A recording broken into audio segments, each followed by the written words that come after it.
Hey, what's up, guys? My name is Victor. This is for Real Estate School.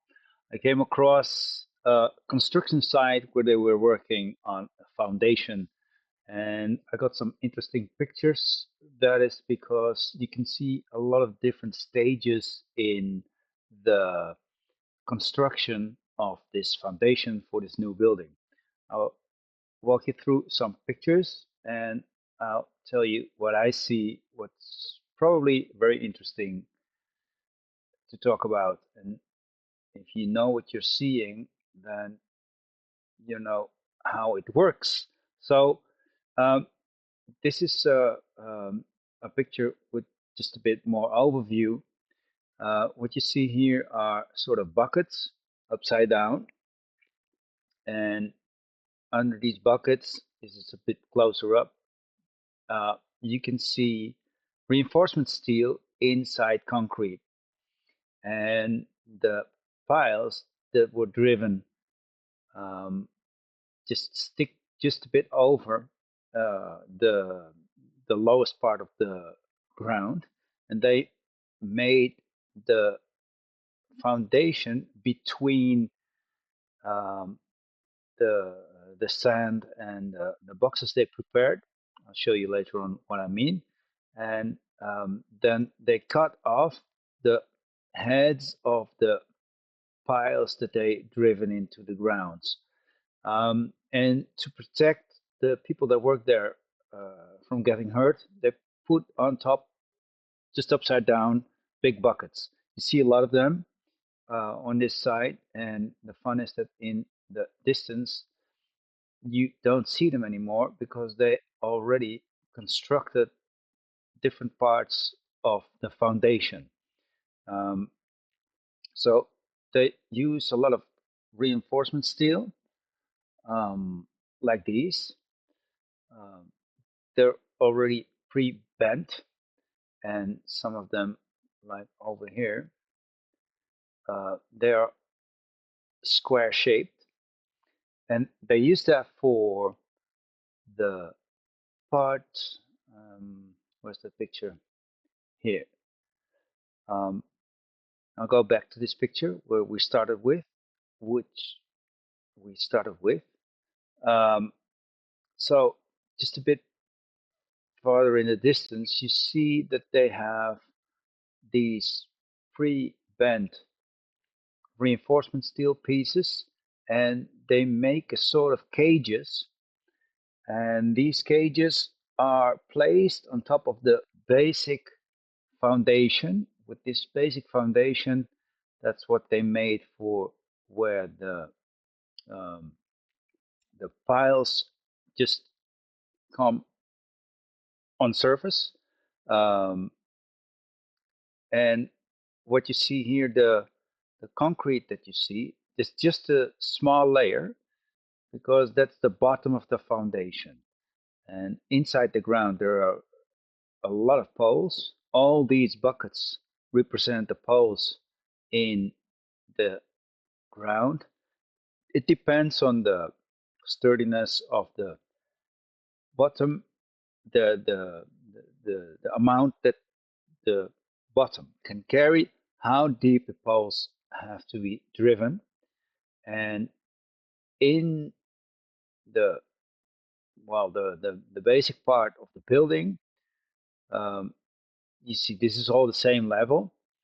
They drill, they drive the poles all at the same well the same um, weight carrying depth. And that means that some of the poles can be deeper and some um, are maybe driven less deep. But the thing is that they're all leveled at the same height on the surface. And when it's longer, then just they cut off. And when it's well less high, let's say less high, then they have to cut off less. So with these buckets, they prepare the mm, the reinforcement steel like in cages, and I think you can see it over here, just a bit far away. But here is one of the poles is sticking out, just like over here, um, and they attach the frame they make. It looks like a cage. They attach this to the poles, and what they're making is a very sturdy support for the foundation of a bigger building. And this is going to be a tall, heavy building because it's all handmade in the work and not pre-manufactured. So that means this building has specific needs for the foundation, higher or heavier, or with specific needs like transportation or apartment buildings, or could be also a shopping center because this is in the area of a shopping center nearby. Um, what you see, what they do when they have a cage made like this, so the foundation reinforcement steel, they make this and then they box it in a box where they can pour concrete in. And can we see it on this picture? Yeah, here there is a support that holds the boxes. Um, well, it prevents it from when you pour the concrete in. It prevents it from breaking out because concrete is heavy, and for good quality of the concrete, it has to be in the same position that you pour it, because when it breaks out, the construction falls apart during curing. So the fun is in this picture, you see the beginning of the foundation here in the middle. You see the reinforcement steel. You see the construction in progress of the reinforcement steel. You can see the boxing of where they poured concrete in. And when we look at just a bit closer, you see that at this part, there's still a box.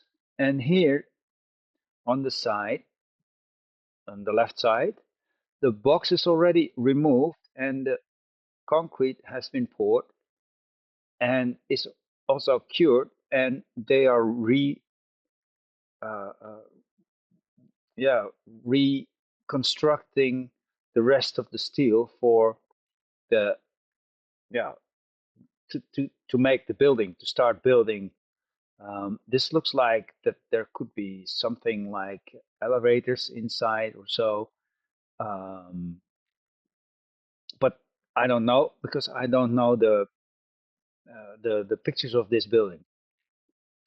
Um, so just a few close-ups, and with these close-ups, you can see there is a steel edge around these 8 reinforcement steel ends, and that is part um, of the pile that's in the ground. Here's some more reinforcement steel, and here's just an overview again, and here's one more on the other side.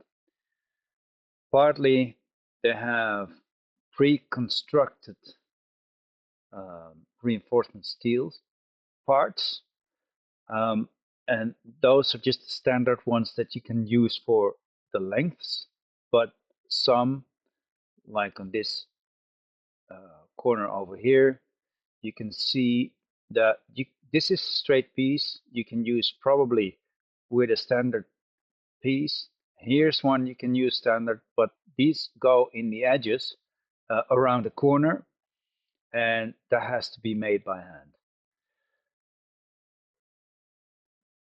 So this is part of the construction that is done for a bigger building because you see a lot of poles, a lot of piles, and these are also very large. I think they're maybe 2 feet wide, which is pretty much um, maybe 1 3/4 foot or something like that. It's yeah, those are big buckets. So yeah, I just wanted to show that. I think this is very interesting. If you want to see more, um, you can join my free community. There's a link to my free community in the comments of this video, and I like to see you there. So just the overview of the pictures.